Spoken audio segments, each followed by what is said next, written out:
Dear students, NEET की तैयारी कर रहे हैं आप लोग, और आपको पता होना चाहिए कि नीट की जो एग्ज़ाम होती है उसमें एनसीईआरटी की जो बुक्स हैं उसी में से प्रश्न पूछे जाते हैं। इसलिए हम इस बात को ध्यान में रखते हुए एनसीईआरटी का फंडामेंटल आप लोगों को क्लियर करवाने की कोशिश करेंगे।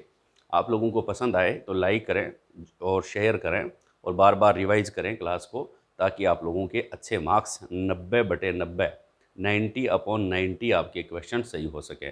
प्रयास हमारा 90/90। पिछली क्लास में हमने किया था प्रोटिस्टा किंगडम के बारे में। आज हम शुरू करेंगे किंगडम फंजाई। और फंजाई या इसमें शामिल है फंगस, जिसमें कि क्लोरोफिल का अभाव होता है, जो प्लांट किंगडम से बिल्कुल डिफरेंट है।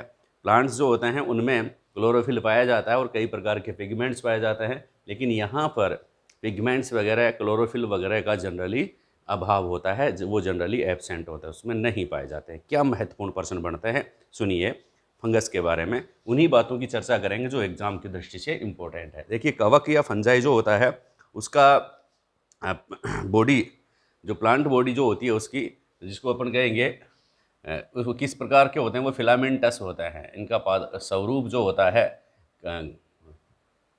वह कैसा होता है, फिलामेंटस होता है। और इसमें अपवाद है ईस्ट। ईस्ट जो होता है इसमें ये फिलामेंटस शेप में नहीं होता, ये इस प्रकार का होता है, यूनिसेलुलर होता है। किस प्रकार का होता है ईस्ट, यूनिसेलुलर, ये ध्यान में रखना। कवक जो होते हैं वो जनरली किस फॉर्म में होते हैं, फिलामेंटस फॉर्म में होते हैं, तंतु रूप में होते हैं, लेकिन इसका अपवाद क्या है, ईस्ट। ये महत्वपूर्ण प्रश्न था आपकी बुक का। फिर ये कवक तंतु जो होते हैं या फिलामेंट्स जो होते हैं, फिलामेंट्स एक जाल का निर्माण करते हैं।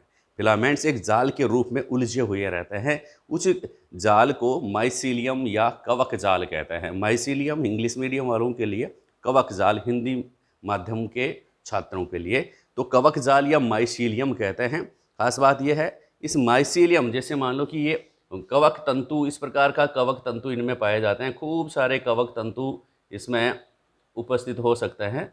और ये कवक तंतु जो होते हैं, कवक तंतु इस प्रकार का एक खूब सारा जाल बन जाएगा जिसको माइसीलियम कहते हैं। अब ये कवक तंतु जो होते हैं, या तो क्या है, इनमें सेप्टा पाया जा सकता है, ये सेप्टा जिसको पट कहते हैं, और इनमें न्यूक्लियस पाया जाता है, ठीक है। और या फिर इनमें क्या होता है कि ये सेप्टा एब्सेंट होता है। जैसे मान लो कि ये सेप्टा एब्सेंट है तो न्यूक्लियस इस प्रकार से, इसमें काफ़ी सारे न्यूक्लियस पाए जाएंगे। इस स्टेज को हिंदी में संकोशी की अवस्था कहते हैं। ऐसी अवस्था क्या कहलाती है, संकोशी की अवस्था। तो फंजाई में ये पाई जाती है संकोशी की या कोइनोसाइटिक अवस्था, कोइनोसाइटिक स्टेज कहते हैं। अगर प्लांट्स में क्या पाया जाए, एक ही जो फिलामेंटस में है, जो प्लांट्स क्या इसमें फंजाई में एक फिलामेंट में बहुत सारे न्यूक्लियस पाए जाएं, तो इस स्थिति को कोइनोसाइटिक या सिनोसाइटिक स्टेज कहते हैं। आगे बात समझ में, संकोची की अवस्था कहते हैं। नेक्स्ट प्रश्न, कवकों के द्वारा, प्रश्न क्या आ गया, कवक जो होते हैं उनकी पत्तियों पर सफ़ेद धब्बे किसके कारण होते हैं। Option algae, lichen, bryophyta, fungi. तो किसके कारण होता है, सरसों की पत्तियों पर सफ़ेद धब्बों का कारण है तो क्या, फंजाई। और कौन सा फंजाई होता है, जनरली एल्बुगो। आपने पढ़ा हो तो ठीक है, वरना याद कर लीजिए, एल्बुगो। ये ज़्यादा मेटेरियल नहीं है, ये ज़्यादा मैटर नहीं है, स्टडी मेटेरियल आप लोगों के लिए ज़्यादा नहीं है, एकदम फिक्स मटेरियल है जो किताब में है, एनसीईआरटी की बुक्स में है, जो आप लोगों से पूछा जाएगा, ठीक है। नेक्स्ट, रोटी या बियर बनाने में काम में लिया जाने वाला कवक कौन सा है, तो आप बताएंगे यीस्ट। यीस्ट जो होता है यूनिसेलुलर होता है, ये आप ध्यान में रखेंगे। यीस्ट ब्रेड बनाने में भी इसको काम में लेता है, एंड बियर बनाने में भी काम में लेते हैं। सिंपल सा प्रश्न था, आप लोगों को याद होगा पहले से ही। ये प्रश्न भी आप लोगों को याद होगा। फंजाई जो होते हैं उसमें सेल वॉल किसकी बनी होती है, फंजाई में सेल वॉल किसकी बनी होती है, तो आप बताएंगे फंजाई में जो सेल वॉल जो होती है काइटिन व पॉलीसेकेराइड की बनी होती है। ध्यान में रखना, फंजाई में सेल वॉल किसकी बनी होती है, काइटिन व पॉलीसेकेराइड की। फिर फंजाई जो होते हैं लगभग सभी हैबिटेट्स में पाए जाते हैं। ये एयर में भी पाए जाते हैं, वाटर में भी पाए जाते हैं, जिसको कहेंगे नम मिट्टी में भी पाए जाते हैं, पौधों के अंदर में, बॉडी में भी पाए जाते हैं। कई प्रकार की डिजीज भी उत्पन्न करते हैं। ये एवरीवेयर, फंजाई जो होते हैं एवरीवेयर, प्रत्येक स्थान पर पाए जाते हैं। तो इसमें देखिए लाइकेन क्या होता है, आपको पता है सिंपल सा पॉइंट है, सब जानते हैं मेरे हिसाब से इसको, तो मैं ज़्यादा बात नहीं करूँगा इसके बारे में।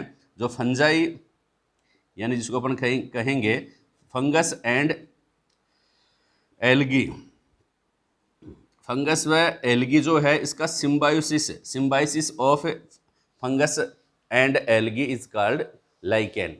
मतलब कवक व जो शैवाल है इनका सहजीवन या सिम्बायोसिस क्या कहलाता है, साथ साथ जीने का जो तरीका है वह क्या कहलाता है, लाइकेन कहलाता है। दोनों का सहजीवन साथ साथ जीने का जो सिस्टम है इनका, उसको अपन लाइकेन नाम देते हैं।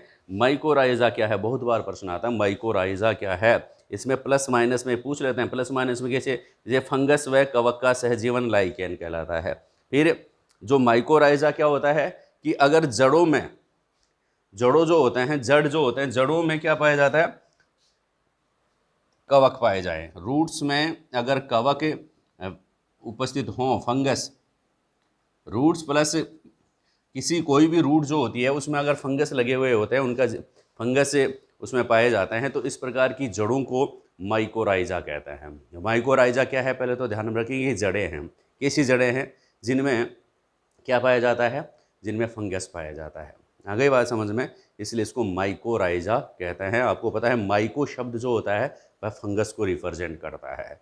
माइकोलॉजी कवक विज्ञान, ठीक है, विज्ञान की वह शाखा जिसमें फंगस का अध्ययन किया जाता है वह माइकोलॉजी कहलाती है। आपको पता है सब, तो आप ध्यान से रीड करते हैं। मैं रिवीजन करवाने का एक आपको बता रहा हूँ, काफ़ी रीड कर लिया होगा आपने। फिर इनमें रिप्रोडक्शन की अपन बात करें तो तीनों प्रकार का रिप्रोडक्शन होता है। रिप्रोडक्शन को भी ध्यान से देखना है, क्योंकि कोई भी पर्सन ईजी नहीं होता है, कोई भी पर्सन ईजी नहीं होता है, कोई भी पर्सन छोटा नहीं होता है। प्रत्येक बात को सीरियसली रीड करना होता है। वेजिटेटिव रिप्रोडक्शन जो है उसमें मुख्यतः 3 इसकी मेथड हैं। एक तो खंडन जिसको फ्रेगमेंटेशन कहते हैं, दूसरा विखंडन जिसको फ्यूशन कहते हैं, तीसरा मुकुलन जिसको बडिंग भी कहते हैं। तो तीनों विधियां इसमें पाई जाती है वेजिटेटिव रिप्रोडक्शन की। कौन कौन सी, फ्रेगमेंटेशन, फिशन और मुकुलन, बडिंग, ठीक है। अब एसेक्सुअल रिप्रोडक्शन, देखिए आप लोगों से पूछे कि मनुष्य में in human body asexual reproduction पाया जाता है क्या, आप लोगों से पूछ ले, तो मैं हिंदी मीडियम वालों की बात नहीं करूँगा, मैं इंग्लिश मीडियम वालों की भी बात नहीं करूँगा, मैं राजस्थानी की बात करूँगा कि राजस्थानी में कहेंगे कि कोनी पायो जाए। क्या कहेंगे, कोनी पायो जाए, यानी कि कोनी नहीं पाया जाता, कोनीडिया, एसेक्सुअल रिप्रोडक्शन कोनी पाया जाता। राजस्थान इसमें मनुष्य में नहीं पाया जाता, राजस्थानी में बोलते हैं कोनी पायो जाए। तो कोनीडिया एसेक्सुअल रिप्रोडक्शन, तो कोनीडिया किस में पाया जाता है, एसेक्सुअल रिप्रोडक्शन कोनीडिया द्वारा किस में पाया जाता है, तो आप बताएंगे फंगस में पाया जाता है। एसेक्सुअल रिप्रोडक्शन फंगस में किसके द्वारा होता है, कोनीडिया के द्वारा होता है। ये ध्यान में रखने की बात है, कोनीडिया के द्वारा, conidia asexual reproduction by conidia in fungus. आगे बात समझ में। एंड जू स्पोर, चल बीजाणु जो होते हैं उनके द्वारा भी एसेक्सुअल रिप्रोडक्शन इनमें पाया जाता है।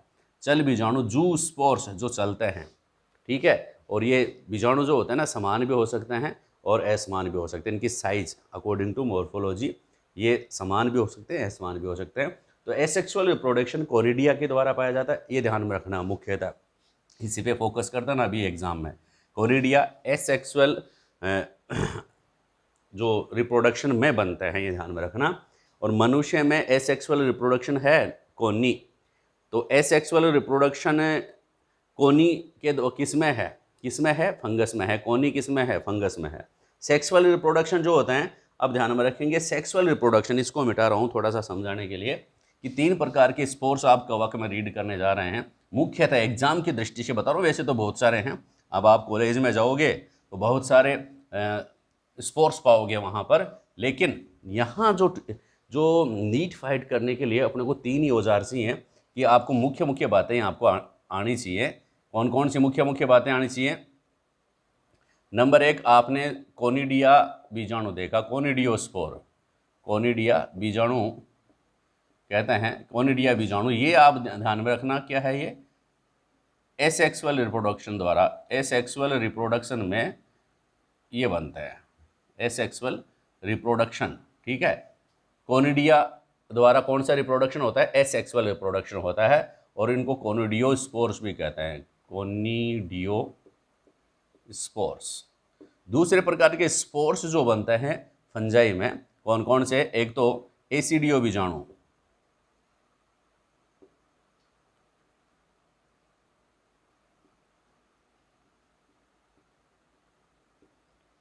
या एस्कोस्पोर्स,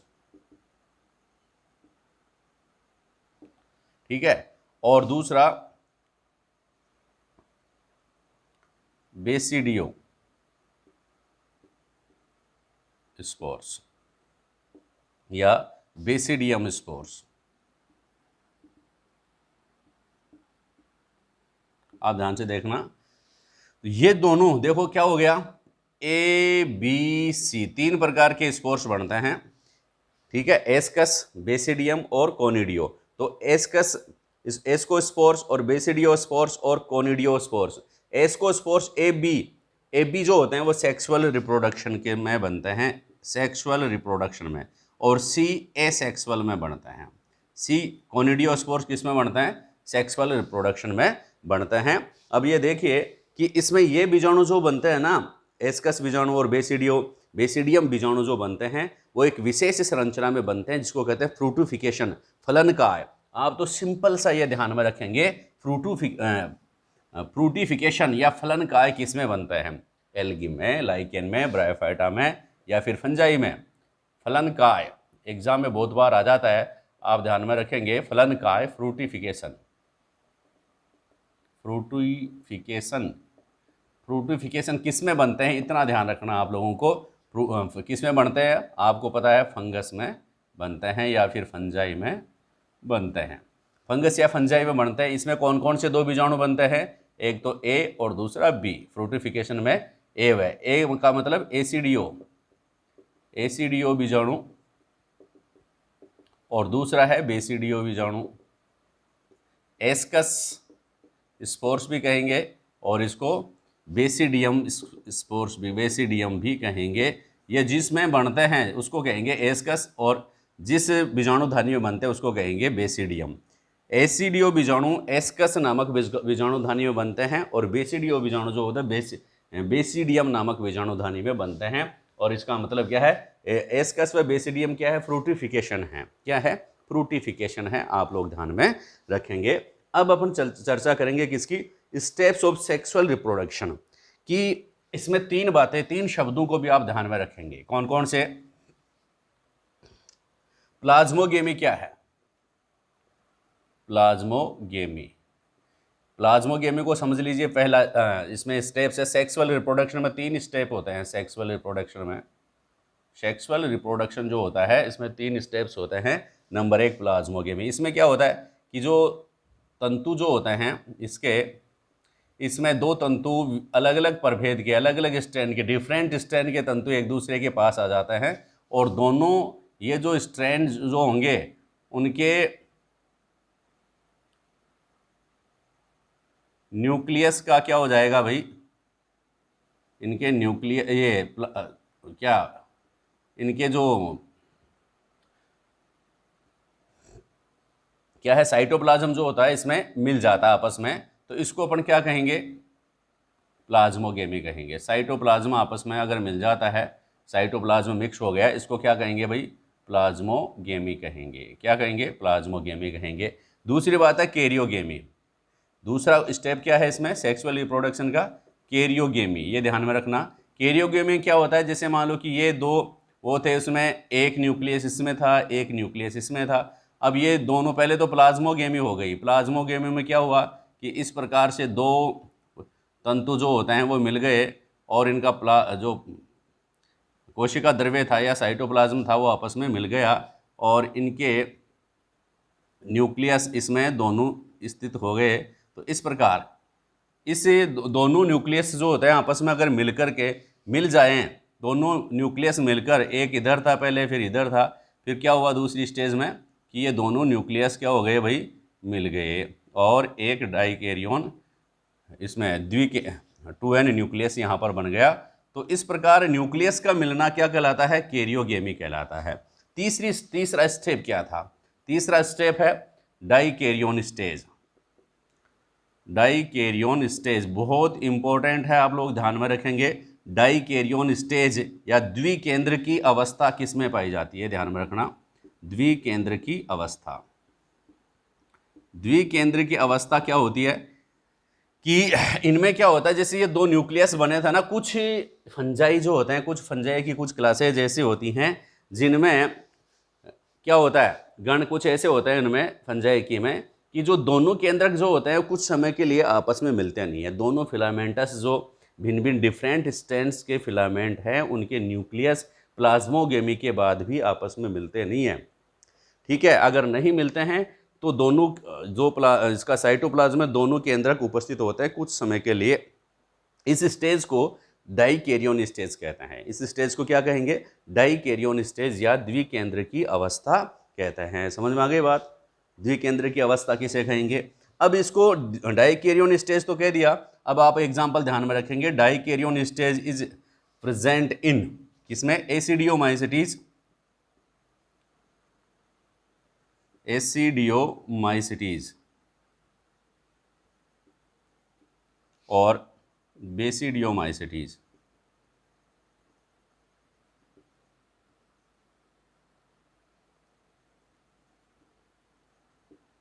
समझ गए, दोनों में एसिडियोमाइसिटीज या इसको अपन कहेंगे एस्कोमाइसिटीज और बेसिडियोमाइसिटीज में। एस्कोमाइसिटीज व बेसिडियोमाइसिटीज में, एस्को ASCO एस्कोमाइसिटीज मतलब डाइकैरियोन स्टेज किस में पाई जाती है, एस्कोमाइसिटीज व बेसिडियोमाइसिटीज में। Ascomycetes and basidiomycetes. Dikaryon stage किस में पाई जाती है, एस्कोमाइसिटीज व बेसिडियोमाइसिटीज में पाई जाती है। तो ये कुछ बात आप लोगों ने रीड की हैं, जनरल करैक्टर ऑफ फंजाई। ठीक है, काफ़ी पर्सन इनमें से बनते हैं, ध्यान से सुन लेंगे कि कहाँ कहाँ, ध्यान भूलना नहीं है। कोनिडिया क्या है, एसेक्सुअल स्ट्रक्चर है, एसेक्सुअल स्पोर्स है। और बेसिडियोस्पोर और एस्कोस्पोर्स ये क्या है, एस्कोस्पोर व बेसिडियोस्पोर क्या है, एस्कोस्पोर्स व बेसिडियो स्पोर्स हैं। कौन से, सेक्सुअल स्पोर्स या सेक्सुअल रिप्रोडक्शन के द्वारा होता है। फ्रूटिफिकेशन इनमें पाया जाता है सेक्सुअल रिप्रोडक्शन में, और इनमें फ्रूटिफिकेशन जो बनते हैं इन्हीं में ही एस्को व बेसिडियो स्पोर्स बनते हैं। ये आप लोग ध्यान में रखेंगे। नेक्स्ट क्लास में इनकी अपन ब्रांचेज अपन देखेंगे कि कौन कौन से इसमें पाए जाते हैं, इसमें वर्ग कौन कौन से हैं, कौन सी क्लास हैं। इसी क्लास में, आगे की क्लास में, अगली क्लास में हम लोग स्टडी करेंगे क्या, इसकी क्लासेज, फंगस में कौन कौन सी क्लासेज हैं, फंजाई में कौन कौन सी क्लास हैं, उनके बारे में अध्ययन करेंगे। तब तक के लिए दीजिए इजाज़त। थैंक यू, धन्यवाद।